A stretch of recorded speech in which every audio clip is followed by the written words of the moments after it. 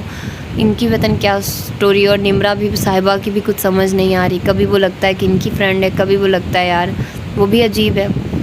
تو دیکھتے ہیں کہ اب کیا ہوتا ہے اور آگے سٹوری کیسے بڑھتی ہے. تو اپنا ڈھیر سارا خیال رکھیے گا, مجھے اپنی دعاؤں میں یاد رکھیے گا. ملتے ہیں اس کی اگلی ایپیسوڈ میں. اللہ حافظ.